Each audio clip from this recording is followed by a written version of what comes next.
কবরের প্রথম মুহূর্ত হাদিসের আলোকে এক বাস্তব চিত্র। মানুষের পার্থিব জীবন ক্ষণস্থায়ী, কিন্তু মৃত্যুর পরের জীবনই চিরস্থায়ী ও প্রকৃত বাস্তবতা। মৃত্যুর সঙ্গে সঙ্গে মানুষের সামনে শুরু হয় আখিরাতের প্রথম ধাপ, কবরের জীবন বা বরজাত। সেখানে মানুষের ঈমান, আমল এবং দুনিয়ায় তার বিশ্বাসের সত্যতা পরীক্ষা করা হবে। কবর শুধু একটি মাটির গর্ত নয়, এটি কারো জন্য জান্নাতের বাগানসম, আবার কারো জন্য জাহান্নামের গর্তসম হয়ে উঠতে পারে।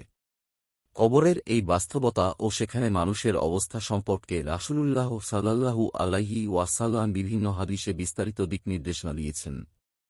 নিম্নে এ বিষয়ে একটি গুরুত্বপূর্ণ হাদিস বর্ণিত হল।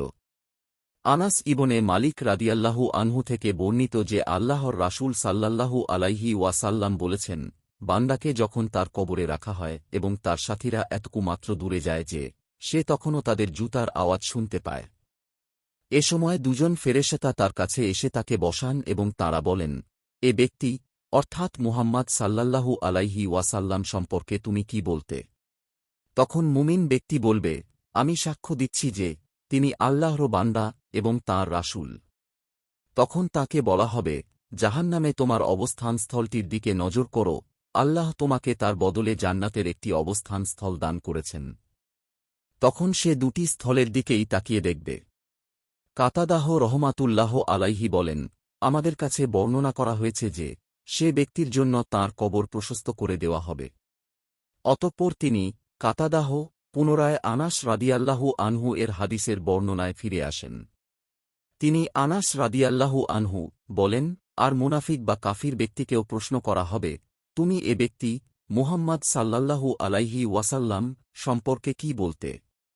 সে উত্তরে বলবে, আমি জানি না। লোকেরা যা বলতো আমি তাই বলতাম। তখন তাকে বলা হবে, তুমি না নিজে জেনেছ, না তিলাওয়াত করে শিখেছ।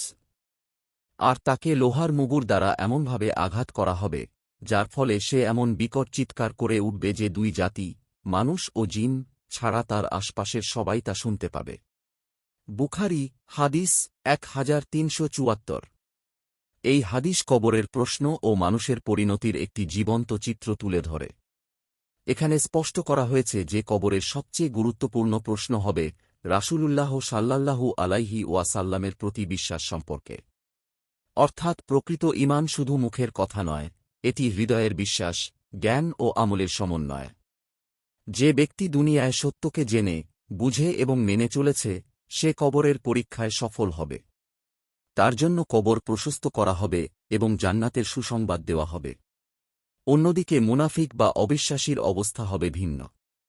তারা দুনিয়ায় সত্যকে জানার চেষ্টা করেনি, শুধু লোক দেখানো বা অন্ধ অনুকরণে জীবন কাটিয়েছে। তাই কবরের প্রশ্নের উত্তরে তারা অসহায় হয়ে পড়বে।